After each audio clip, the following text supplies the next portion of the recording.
Hi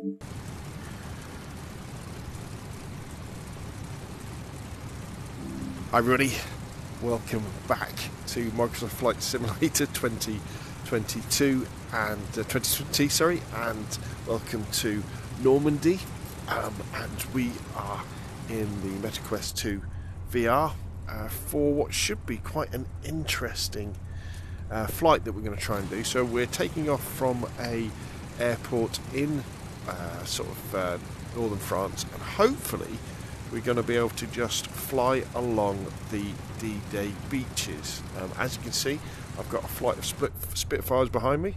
So without further ado, let's see if we can get this kite in the air.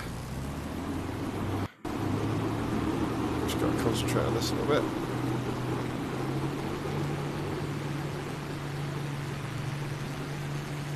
Through. Maybe onto the grass a little bit. Okay. Undercarriage up.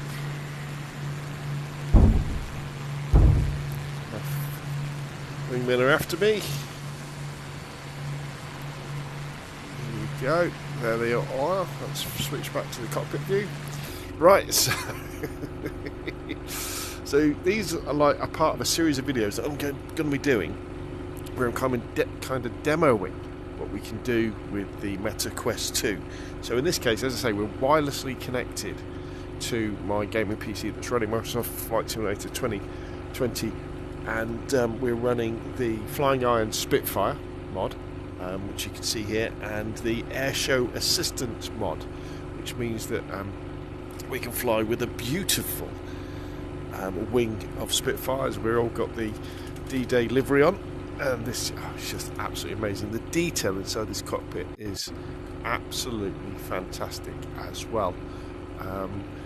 Yeah, it just blows me away. I've been trying to set up the wired connection, but I haven't been doing very well, to be honest. It seems much easier to set up a wireless connection than a wired one. The problem, obviously, with the wireless connection is you don't get the same bandwidth in terms of graphical fidelity that can come over a wired connection, especially 2.6 gigahertz, compared to what you could do with you have less graphical fidelity that could come down 2.6 gigahertz Wi-Fi connection, and where you could get much better through USB-C,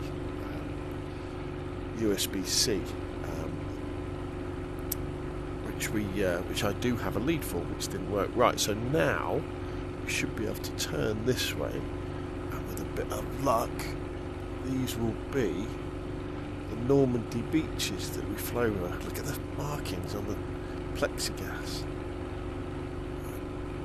There we go. We're in kind of this loose 4 formation, with the idea that, you know, if we were on a combat strafing run, we'd be in some sort of formation like this, would we? Unfortunately, I don't know how to bring up points of interest so that I could actually say, right, we're flying over Omaha now, we're flying over Utah now, and then sort of saw Juno and Gold. So the history buffs out there will probably know better than I will. Let's roll around and actually fly along the beaches. Here we go, look at this. See, this is modern day France we're flying over, not 1944, but funnily enough, I am using live weather from France. So if you were in France Day on June the 7th, this is the kind of, at this sort of time, this is the weather you would be experiencing. Look at this, you can see how flat it is, can't you? Look how beautiful these Spitfires are.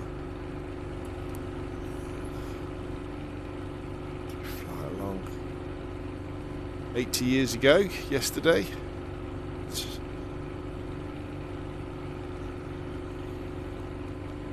The external view feels a little bit odd when you're in VR. It looks very effective. Spitfires. Can you see the shadows underneath? Yes, they are back there, aren't they? Look at that. Let's go back to first person. There we go. I'm not sure, this may be sword or Gold.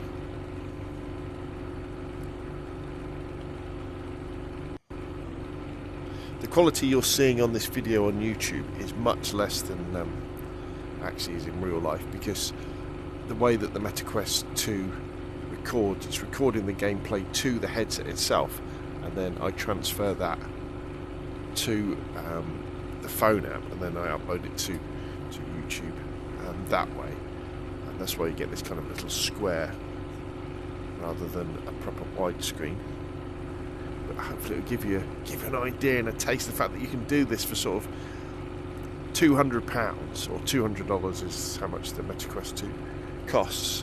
And obviously you've got, this is the Xbox Game Pass, or the PC Game Pass version of Microsoft Flight Simulator.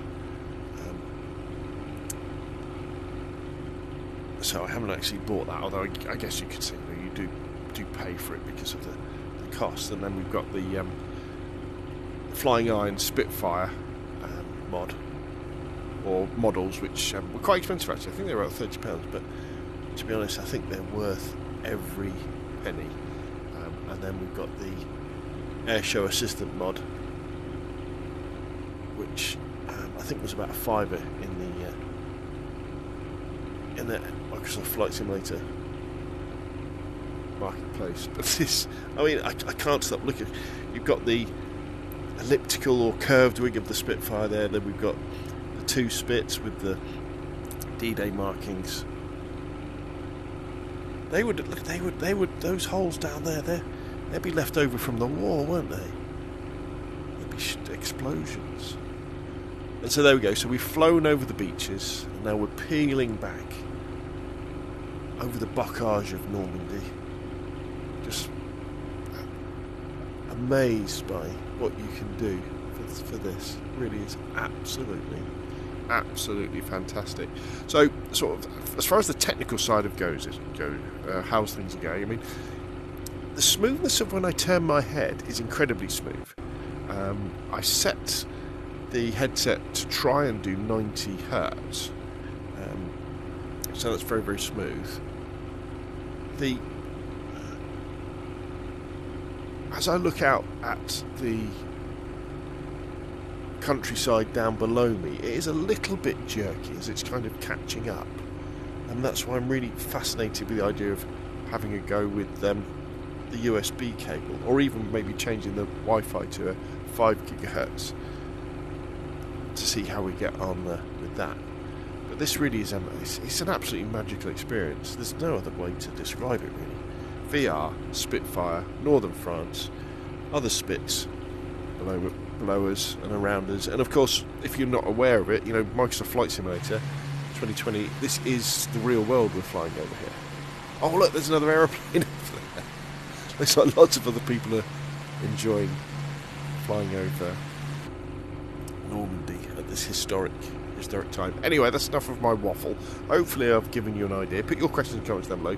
If you've enjoyed the video, hit like. If you want to see more of the same, press subscribe, and of course I'll see you again soon.